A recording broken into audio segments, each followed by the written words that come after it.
When I first started the business, I thought obviously I need a really good brand name. And I know brand identity is very important. It's about me. I am the brand. So who am I? Okay, I'm from Hong Kong originally, I'm a Londoner. So immediately the Hong Kong and the London comes to mind. So when you join together, then that's it, Hot Cool Look.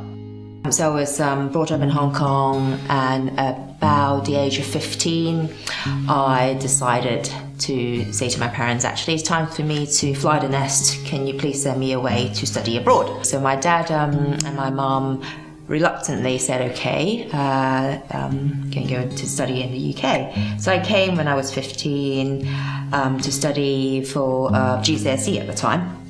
So I stayed on and decided to do architecture. So after 12 years working as an architect, I thought, okay, let's maybe it's time for a little change. And at the same time, because of my family, my son was still young at the time, I thought I would like a bit more of a life and work balance. So I thought I want to do something creative, more hands-on, more control. Well, I set up my own business, do something creative. Okay, maybe started with what I know. I use a lot of computer being an architect, and I'm really confident in kind of producing images and design on the computer.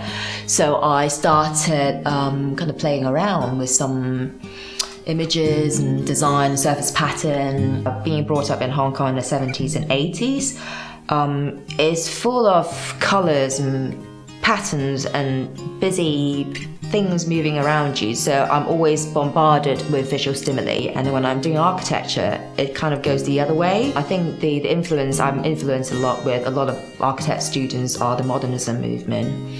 It's very kind of clean lines, nice clean shape, all about the honesty of material, quite sleek. So it's that kind of two slightly conflicting thing in my head. It's like, okay, I actually love all the busyness, the colours and the patterns, but at the same time I do really not like the clean lines and the honesty to material, the process, the manufacturing process. So I think what I'm doing now when I create product is to combine the two together. So my pattern seems to be quite geometrical, quite straight lines, quite bold and quite clean, nothing too complex.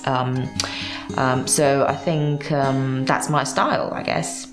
Oh, that's another thing. I like my food. I think it's my Chinese genes.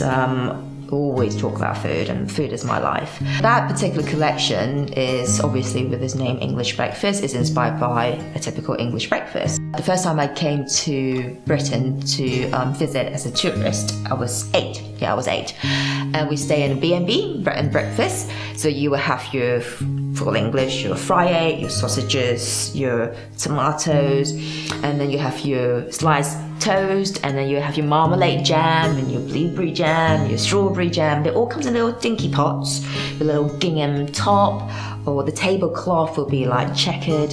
So that was that really. That's that image in my mind. I thought, great, it can turn into really quite fun pattern.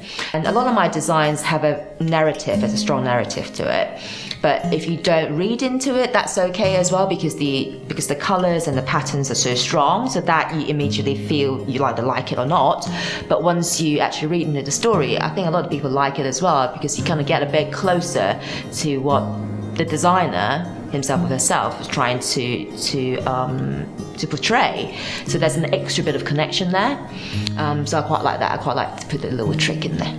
To begin with, I did a lot of things myself. I did some sewing, I did some screen printing, but because my range has developed through time, I find it more efficient to outsource my production and work with manufacturers. And the manufacturers I work with are all based in the UK, so that helps, because in terms of distance and the language we speak and the expectation as well, I think. And it's quite nice, it's very enjoyable, because when I first started doing what I'm doing now, I kind of start things from scratch. I learn from scratch because my background in architecture helps me with the design, but in terms of the production side, I haven't got any knowledge of, let's say, woven wool. don't really know anything about that. But by working with a mill in Scotland with the textile designers, we develop the design into a proper weaving pattern. And then when the fabric comes out, sometimes there might be surprises, but we work around that, and then we have a brilliant product. But ceramics is one thing I really wanted to do, but it's another field that I have no experience on, so it's quite daunting to start from scratch.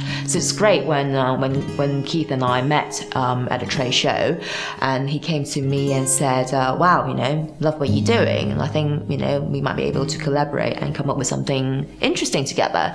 So that was that. Well, what was so interesting was that when I was conjuring up the shapes for it, yeah, and I did sort of various shapes and sort of put it all together, and yeah, they all look really nice and clean and everything. And when Paul and I then started putting on the surface pattern, all of a sudden it just looked stunning. It just looked amazing. Yeah. Even like this is nice. Yeah.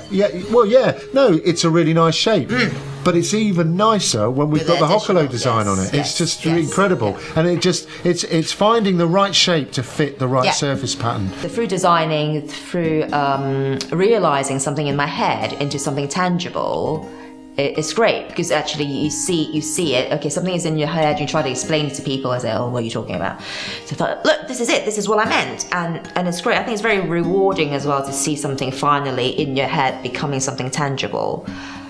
So I think that's a great joy of design. And also I think a good design will somehow change or help or improve things. So that in a way is a fundamental to everyday life in a way. Otherwise, life will be too boring.